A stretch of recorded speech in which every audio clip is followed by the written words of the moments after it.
Jonathan Palacios pasó casi 1000 días como preso político en Venezuela, en la sombra absoluta del régimen, simplemente por proteger a los animales. Cuenta que le arrebataron la vida de su hija de 4 años, que perdió su salud y que destruyeron su hogar, pero hoy está aquí para decirnos cómo se mantiene en pie a pesar de la persecución que aún se mantiene. Soy Armando Gamboa, Gamboa News desde Colombia. Jonathan, bienvenido y cuéntanos por favor cómo sobreviviste 1000 días en las condiciones tan inhumanas que tuviste que soportar. El resumen, que es muy complejo llevarlo a un resumen porque es una historia muy larga de muchos años, de mucha lucha en Venezuela, de haber llegado a empezar a luchar desde cero en las calles de la frontera, rescatando animalitos en situaciones extremas, luchando desde el primer programa ambientalista que existió en el Táchira, donde nosotros hacíamos un programa todos los fines de semana llamado Es Hora de Actuar. Ese programa lo transmitíamos haciendo denuncias ambientales, luchando por los derechos del ambiente, los animales. Y a partir de ahí, bueno, empezamos a llevar un camino larguísimo de muchas batallas hasta construir el refugio de protección animal más grande en Venezuela, en la zona de frontera del estado Táchira. En esa batalla no solamente nos quedamos con los animales de fauna doméstica, perritos y gaticos, sino que empezamos a elevar nuestra batalla a la fauna silvestre, a la biodiversidad. Y en esa batalla nos enfrentamos a unos delincuentes que son los generales, capitanes y grandes mandos militares y políticos dentro del cartel de los Soles, que son los principales traficantes de fauna silvestre. Así como en la historia de Pablo Escobar, de que Pablo Escobar le encantaba traer animales de otros lugares y traficar con animales. Bueno, es exactamente lo mismo en el cartel de los Soles. Estos delincuentes les encanta traficar con animales y uno de los personajes más oscuros en este tráfico es lo que hoy se denomina el gobernador del estado Táchira, Freddy Bernal. Ahí fue donde las cosas se empezaron a poner turbias para nosotros. Qué complejo, Jonathan, qué complejo esto que nos estás contando, porque de verdad que es bastante increíble, porque son historias que uno, si no se las cuentan esas propios protagonistas, pues uno no creería que este tipo de situaciones, digamos que pudieran pasar. Pero además, digamos, el régimen te empezó a ver como un enemigo del Estado, como un enemigo del Estado.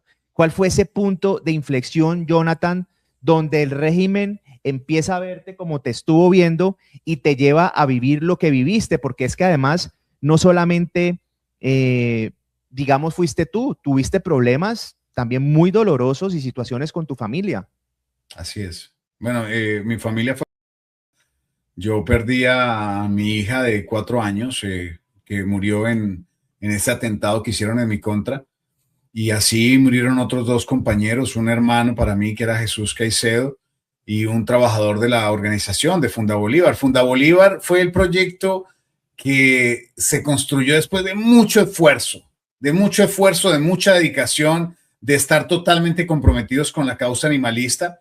Y en ese proyecto lo integrábamos 36 personas aproximadamente, 36 personas que habíamos construido todo un escenario de rescate. O sea, lo que hacíamos nosotros era innovación absoluta en la lucha animalista. Nosotros teníamos una ambulancia, la primera y única en Venezuela para rescatar animales en situación de calle. Además de eso, teníamos todo un sistema para la recepción de denuncias de fauna silvestre, tenencia ilegal. Todo eso lo estaba innovando nuestra organización y era un proyecto maravilloso, compuesto con personas hermosas y maravillosas. Dentro de esas personas estaba claramente mi familia. Yo me la pasaba todos los días con ellos, viajábamos hacia todo lado juntos y bueno, eso ya lo tenía identificado el cartel de los Soles. Lamentablemente el 14 de enero del 2021 decidieron atentar contra mi vida utilizando algo que para ellos es muy normal, que es el contrabando de gasoil o gasolina hacia la frontera. Y esto al principio, por lo menos cuando me sucedió a mí, cuando me matan a mi familia, yo no entendía que esto había sido parte de un ataque. Tuve que estar secuestrado durante casi un año para luego conocer a una persona que era un conductor de estos vehículos de PDVSA que bajan con combustible de contrabando hacia la frontera y suben llenos de... para entender que lo que me habían hecho a mí era parte de un atentado, un plan, porque resulta que nuestra unidad, nuestra ambulancia, fue chocada en una vía donde hay un precipicio y lanzada hacia el precipicio por dos vehículos de carga pesada que llevaban gasoil de contrabando. Ellos pensaron que yo era el que iba conduciendo el vehículo, pero lamentablemente ese día yo pues me había quedado para hacer algún trabajo adicional en la oficina y se había ido el equipo, incluyendo mi familia, dentro del carro para la casa.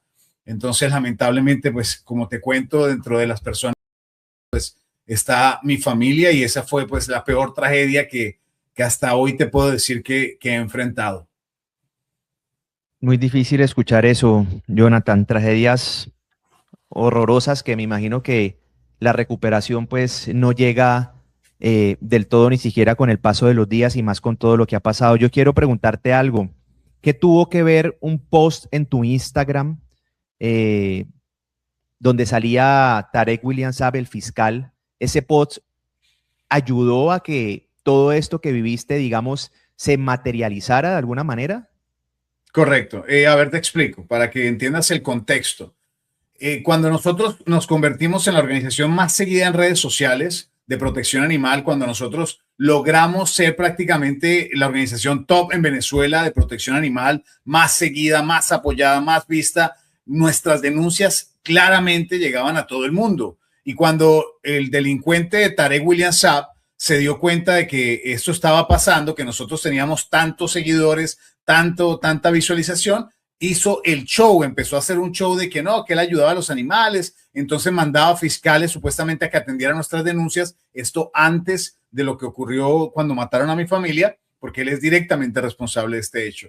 Entonces, Tarek era una persona que supuestamente aparentaba que estaba apoyando la causa animalista, enviaba a fiscales para que atendieran nuestras denuncias, pero cuando nosotros atendimos 2 casos específicos en San Cristóbal, donde pudimos constatar que esa gente que terminaba siendo parte de un proceso por maltrato animal, lo que hacían era extorsionarlos y los fiscales se llenaban de plata y esa gente salía en libertad. Nosotros dejamos de trabajar con el Ministerio Público y nuestras denuncias contra generales, nuestras denuncias contra una persona que había disparado a una perrita en San Cristóbal, que terminó siendo una escolta, que había disparado contra los estudiantes en San Cristóbal, que todo el mundo lo reconoció porque nosotros hicimos pública su imagen, pues la fiscalía fue y nos buscó, nos dijo que teníamos que borrar eso, que si no nos iban a meter presos. O sea, empezamos a tener inconvenientes directamente con el fiscal. Yo te digo, en ese momento, a ese punto, yo no entendía lo que se estaba planificando en mi contra. O sea, ya la orden era eliminarme, eliminar a esa persona que les estaba dando inconvenientes, que estaba exponiendo el tráfico de fauna silvestre en el que involucraban a Freddy Bernal y a otras personas parte de toda esta red de mafia. Entonces ya la orden había sido eliminarme, pero yo no lo había entendido.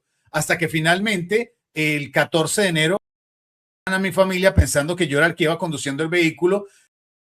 3 personas, 3 quedan gravemente heridas. Y en ese momento, cuando sucede lo que sucedió, se les escapó una ficha y es que ellos, la caravana de los 2 vehículos que matan a mi familia iba encabezada por un vehículo de la Guardia Nacional, que era el que iba como cantando la zona, el Mosco, el que le canta la zona a los otros 2 vehículos, y ellos contactaron y se dieron cuenta cuando nuestro vehículo pasó por la alcabala de Peracal hacia Vía Rubio, y entonces todo lo calcularon fríamente para terminar matándonos y matando a mi familia. Cuando esto pasa, atrás de los vehículos de PDVSA venía un carro de una persona muy amable, que fue gracias a esa persona que ellos me contactaron y me dejaron saber que mi familia la habían botado por un precipicio y que estaban por allá gritando, porque de ser por esta gente no se detuvo nunca, aunque chocaron la ambulancia de frente, no se detuvieron, la lanzaron para un precipicio y siguieron de largo, y la persona que se quedó fue la persona que venía atrás. ¿Por qué te cuento toda esta historia? Porque esa persona, apenas él empezó a dar declaraciones, lo amenazaron, lo amenazó el EN, él tuvo que irse de la zona de frontera. Luego empezaron a amenazarme a mí, pero yo estaba totalmente decidido. Primero que todo, me acaban de hacer. Yo estaba enterrando a 3 personas que amaba y mientras tanto tenía 3 personas totalmente fracturadas, moribundas en un hospital donde no le atendieron nada y me tocó buscar la forma de meterlas en una clínica privada. Y mientras que yo estaba en ese dolor, estaba recibiendo amenazas, pero yo decidí irme en contra del mundo porque tenía mucho dolor y mucha rabia. Y eso lo único que trajo a mí fue que luego me secuestraran. Pero ¿cuál fue la excusa para ir a la respuesta de tu pregunta? La excusa fue una imagen que yo publiqué del fiscal donde sale él al lado de un mono. Ahora, ¿por qué yo publico esa imagen en mis redes sociales? Porque yo ya me enteré de quiénes eran los que estaban detrás de las... Y el delincuente de Tarek, que tanto utilizó la fundación para lavarse la cara como animalista, estaba callado frente a a mi familia y yo le había escrito cantidad de mensajes, necesito que investiguen, necesito que metan preso. Yo tengo las fotos de los vehículos que mataron a mi familia, sé hasta la finca del ELN a donde llegaron estos delincuentes con el cargamento, sé todo sobre esta gente, investiguen. Y ellos ante esa situación utilizaron esta imagen del fiscal que yo pensé que iba a ser para que me ayudaran, la utilizaron para supuestamente acusarme por haber publicado esa imagen del delincuente de Tarek. Y en mi caso hay algo particular y te lo quiero contar. En mi caso soy la única persona, según varios abogados, en la que el fiscal se ha querellado como víctima, o sea, el exfiscal ya porque ahora es defensor del pueblo, pero ese delincuente se querelló como víctima en mi caso. O sea, imagínate que yo estaba siendo señalado de supuestamente incitación al odio contra el fiscal, ultraje a funcionario público, cuando yo a ese señor ni lo he visto en persona. Pero lamentablemente así manipularon las cosas para terminarme secuestrando, porque dieron la orden, a mí me secuestra el ELN y luego me entregan al 6CPC para terminar de hacer lo que les dio la gana conmigo. Tarek da la orden y luego Freddy Bernal la autoriza y se planifica todo en mi contra para terminar quitándome la vida. Como no pudieron hacerlo, me quedé vivo por cosas de la vida, entonces decidieron ir y secuestrarme. Primero intentaron, de una vez me secuestra el ELN, pero luego cuando se dieron cuenta que la cosa se estaba haciendo mediática y que no podían simplemente desaparecerme, me entregan al 6CPC, donde terminan llevándome. Porque yo intenté contra mi vida, no quería vivir más 9 meses en un calabozo donde tenía que propia ropa, orinar en potes o en el piso, muchas veces pasar días sin comida. Todo esto me llevó a una situación muy compleja, pero el directo responsable es Bernal. ¿Y quién es Bernal? Es un delincuente, es un criminal, creador del FAES, una persona que le ha hecho muchísimo daño, que no le importa pasar por encima de quien sea, con tal de seguir ahí como supuesto gobernador o con cargos importantes dentro del cartel de los soles. Todavía tiene influencia Freddy Bernal. Absolutamente. Freddy Bernal es el jefe de todo lo que se mueve en frontera. Él es el que sabe todo, nada se mueve sin que él lo autoriza. Y es hoy, porque quiero contarte que hoy hay un ofrecimiento dentro de los grupos al margen de la ley, hay un ofrecimiento de muchísima plata para quien me... O sea, yo esto lo he denunciado, esto está por fiscalía, a mí me intentaron matar estando en Colombia y todo esto lo ha ordenado Freddy Bernal. Te cuento que al punto de que yo tengo identificado a una persona que es un rifero del estado Táchira, que fue capturado hace apenas unos meses en Peracal con una cantidad de droga, armas, con una cantidad de cosas, y salió en libertad porque cuadraron directamente con Bernal de que lo iban a soltar si él se aseguraba que a mí me mataran. O sea, a ese nivel están las cosas y el desespero de la acción que yo llevo a diario en redes sociales para poder que esta gente quede al descubierto y se den cuenta realmente quiénes son estos delincuentes. Jonathan, yo quiero que hablemos de tus casi 1000 días encerrado. Yo no quiero revictimizar ni nada por el estilo, pero a mí me parece clave que contemos cómo ha sido todo este proceso, porque es que contarlo, divulgarlo, le muestra al mundo cómo actuaba el régimen contra los presos, le muestra al mundo la realidad que muchos no conocen, porque una cosa es entender desde un noticiero como televidente normal, es que lo liberaron, estuvo preso, debió haber comido mal y ya.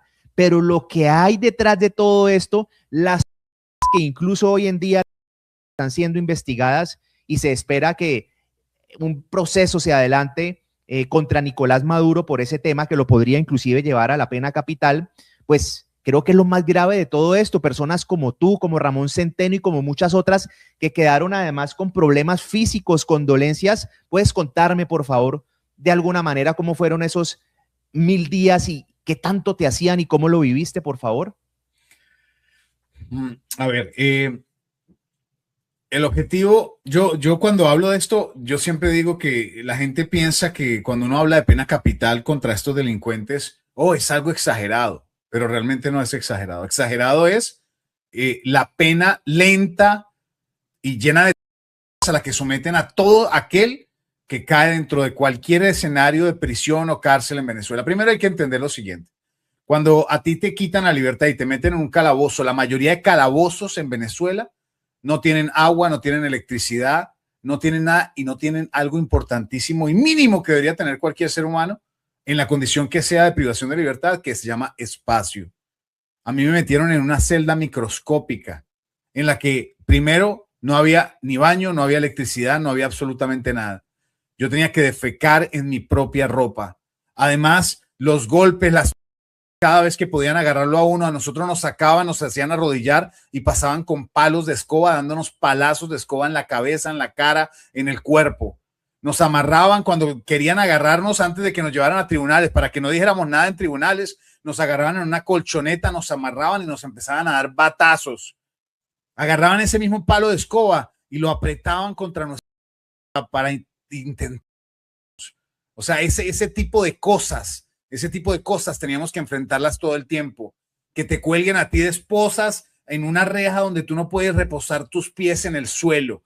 O sea, yo en mi caso, yo tuve que escuchar a la mamá de mi hija cómo la intentaban abusar en una celda que la tenían al lado. O sea, yo pasé por cosas que yo sinceramente digo que ningún ser humano debería enfrentar. Nadie. O sea, cuando hablamos de las cárceles en Venezuela, hablamos simplemente del infierno. O sea, tú tienes que pasar noches enteras en las que tú no te puedes acostar porque son 36, 40 personas en 3 metros cuadrados y el piso simplemente es para los más malandros, para los más malos. Y cuando tú no eres malo, cuando tú no sabes manejar un cuchillo, cuando tú no sabes cómo enfrentarte dentro de una prisión a los delincuentes que manejan de todo lo ilegal y que le hacen el juego a estos delincuentes, porque en mi caso, ellos le habían dicho a los que manejaban los calabozos donde me tenían a mí que hicieran que yo me mataran y que le iban a dar un beneficio a las personas que hicieran eso. Solamente que en ciertas ocasiones las personas se conmovían con mi situación porque yo andaba en un luto permanente por mi hija. Yo me la pasaba en una depresión que yo realmente lo que quería era morirme. En ese momento yo me sentía muy mal, muy afectado. O sea, yo no podía creer que yo no hubiera podido ni siquiera llorar a mi gente. Los tuve que enterrar, pero no los pude llorar, no pude pasar el luto, sino que inmediatamente acabaron con mi vida metiéndome en un lugar de estos. Para resumirte, o sea, el tema es que no existe una forma de explicarle a la gente. No hay forma. Yo puedo narrarte que lo que significa estar tú de pie y que tu cuerpo ya no aguante más y te caigas del sueño, del cansancio, de los golpes y caigas encima de otras personas y te terminen de agarrar a golpes. Yo puedo explicarte lo que es tener que estar a 1 metro, a 50 centímetros de personas y que tú tienes que oler sus heces, que tienes que oler todo el desastre de una situación totalmente insalubre que termina finalmente afectando tus pulmones y llevándote a enfermedades respiratorias muy graves. Yo he tenido que enfrentar problemas respiratorios también. O sea, son tantas cosas, son tantos los abusos, es simplemente pisotearte. Y mientras que están haciendo eso contigo dentro de estos lugares, están con tu familia afuera haciéndole una cantidad de daño también, sometiendo a cualquier persona que intente ir a visitarte. La comida, cuando en algunos momentos me lograban llevar comida, yo tenía que recoger la comida de un suelo lleno de residuos para poder medio limpiarla y comer del hambre tan desesperante que había. O sea, es jugar absolutamente a llevarte a matarte, a destruirte emocionalmente como persona. Esos son hoy en día los centros en Venezuela y esas son las órdenes directamente del cartel. Jonathan, ¿cómo se mantiene la cordura y el deseo de vivir en una situación de esta donde tu hija, vives todo esto y hoy estás aquí para contarnos la historia? ¿Mm? Difícil. No, Jonathan, de verdad. Difícil. Difícil porque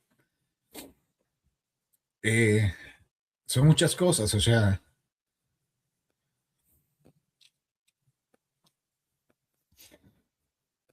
Tranquilo, Jonathan.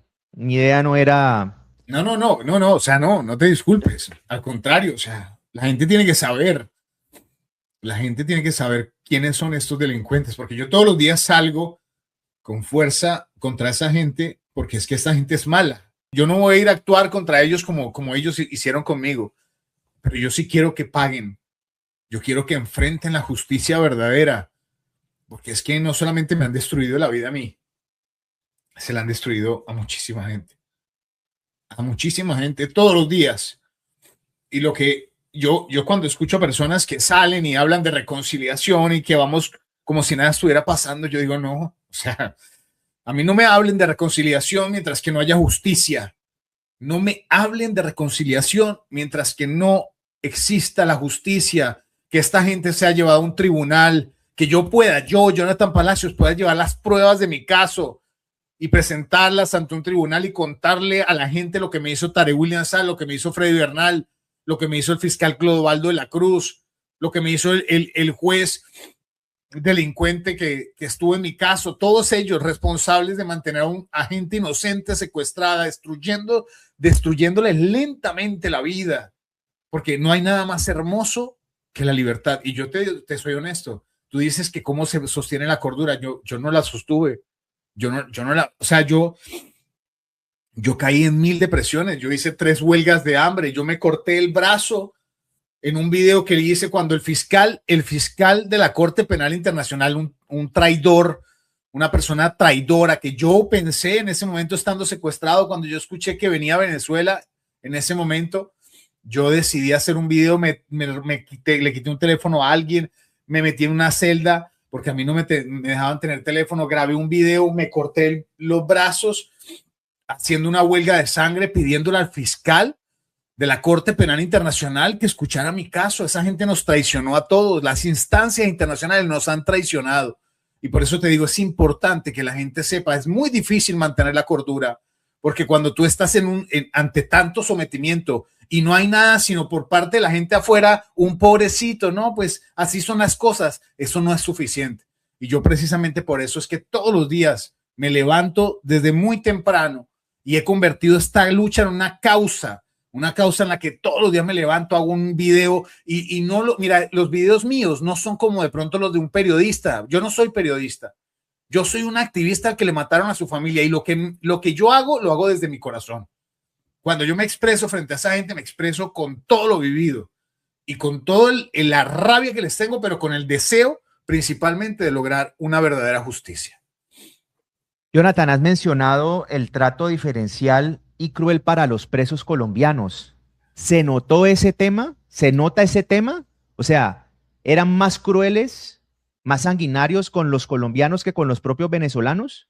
Totalmente, totalmente. ¿Por qué? Hay una situación, hay una xenofobia absoluta dentro del sistema carcelario. O sea, es increíble, ¿no? Pero mucha gente no habla de esto. Imagínate que en la época de Iris Varela, cuando ella era la ministra penitenciaria, ella creó un penal que le llamaban el penal del castigo, que era el penal del Dorado. Para tú llegar al Dorado tienes que pasar por un río, tienes que pasar una cantidad de locuras, una situación donde el agua que te sirven allá es la peor, no se puede ni siquiera consumir. Y a ese penal enviaron a todos los colombianos de Venezuela. A todos los privados de libertad colombianos los enviaron para allá. Ahora hay otro tema. Resulta que la narcodictadura, los delincuentes del narco, del cartel de los soles, han utilizado a los colombianos para sembrarlos y señalarlos de delitos de droga para ellos aparentar una lucha contra el narcotráfico. En las cárceles, como en la cárcel de Santa Ana, tú te consigues cientos de colombianos sembrados, gente pobre, gente campesina, gente que iba en un bus y simplemente porque era colombiano lo agarraron y lo sembraron con supuestamente droga. Y finalmente es que aquí hay algo que no sé si puedo explicártelo, espero poder hacerlo y que la gente que nos esté viendo lo entienda. O sea, imagínate tú que pasas por una alcabala, tú no llevas nada, pero la guardia que está ahí, como hace parte de la necesidad de obtener falsos positivos para aparentar una lucha contra el narcotráfico, recibieron la orden de que hoy siembren a 2, 3 personas y pasaste tú colombiano humilde que ibas a visitar a tu familia. Por ser colombiano te echan para un lado y te ponen a ti como el que supuestamente llevaba una maleta o que considera una maleta en el bus y te siembran droga y ellos agarran y utilizan tu nombre como supuestamente de una lucha contra el narcotráfico que está siendo exitosa en Venezuela cuando los verdaderos narcos son ellos. Todo esto es una trampa, pero detrás de esta trampa hay una cantidad de colombianos inocentes que hoy siguen en las cárceles venezolanas. Los colombianos no tienen derecho. Yo hoy, esta organización que llama Justicia por Libertad, esta organización la construí yo en Colombia después de que salí en libertad precisamente para luchar por la libertad de los colombianos que se encuentran allá, porque tengo documentados, entregados al gobierno de Gustavo Petro, más de 100 casos de colombianos que se encuentran en situación de vulnerabilidad, que los dejan morir sin atención médica, que aunque ya hayan cumplido su tiempo de condena, siguen encerrados. O sea, el hecho de ser colombiano es simplemente un castigo absoluto para ti, porque es un gobierno totalmente xenofóbico, es un sistema totalmente xenofóbico y lamentablemente por parte de Gustavo Petro hay un olvido total porque ellos se han encargado de ser como los que le lavan la cara a esa tiranía. Jonathan, hablemos de tu salud. Eh, Tú estás, digamos, a portas de una cirugía en los próximos días. ¿Cómo te afectó? ¿Cómo te afectó la situación? ¿Qué es lo que le está pasando a tu cuerpo en estos momentos? Bueno, mira, mi cuerpo nunca más volvió a ser el mismo. Yo era una persona, o sea, soy una persona que me encanta mucho alimentarme bien. Era una persona que siempre se preocupó mucho por su salud, por comer bien, por vivir bien, por hacer lo mejor para poder cuidar mi cuerpo. Y cuando yo caí en esta desgracia, pasé todo tipo de... Una de las cosas que me hicieron durante las... extraerme piezas dentales, sin anestesia, sin nada, amarrado. Y eso pues me generó dolores terribles, infecciones en la boca que no tenía ninguna manera de tratarlas porque no había medicamentos. Eso fue parte de las cosas terribles. Yo todavía me hacen falta algunas piezas dentales que cuesta muchísimo podérselas poner para poder medio... O sea, ¿qué pasa? Cada vez que yo sonrío, cada vez que yo me río, cada vez que me doy cuenta que me hacen falta piezas, recuerdo ese momento. Cuando yo salí, yo tenía un tumor aquí por los golpes que me daban con palos de escoba y yo tuve que operarme. Esa fue parte de las cirugías que me hicieron. Luego, lamentablemente, con el tema de estar colgado, el tema de la alimentación, el hecho de que tú consumes todo el tiempo harinas, pero especialmente granos, unos granos que son pareciera comida para cerdo y en las bolsas dice comida para cerdo, que son granos chinos, que simplemente los ponen a un poquito de agua y te los entregan casi que duros y esa es la única comida que te dan. Entonces, cuando tú te alimentas de esa manera, se te dificulta mucho hacer del cuerpo. Y yo en medio de ese intento de mantener mi sistema, de poder ir, la necesidad de ir al baño, tuve que hacer mucha fuerza con la debilidad que tenía. Lamentablemente tuve 4 hernias, de las cuales tuve una primera cirugía para atenderlas. Pero ahorita lamentablemente hubo una recaída y tengo una hernia umbilical expuesta que tiene que ser tratada urgentemente porque me está generando mucho dolor y bueno, yo como he decidido hacer este trabajo, el tema de estar sentado, de estar haciendo esto, pues me genera complicaciones fuertes que necesito atender. Entonces, médicamente me dijeron que era urgente, que eso se puede estrangular y que es urgente operarlo y pues estoy en este momento en la preparación para realizarme esa cirugía. Y precisamente ahí es donde he estado pues tratando de pedir el apoyo, porque pues esta vida que yo he decidido llevar, mucha gente de pronto no la entiende, porque a mí me intentaron matar, a mí me persiguen, yo sé que mis videos los ve inmediatamente cualquier persona que yo denuncio, sé que le da odio y rabia, sé, yo estoy en este momento, a mí me tienen una causa penal directamente. Una de las yernas de Cilia Flores me abrió un procedimiento penal por yo haber denunciado en un video público a su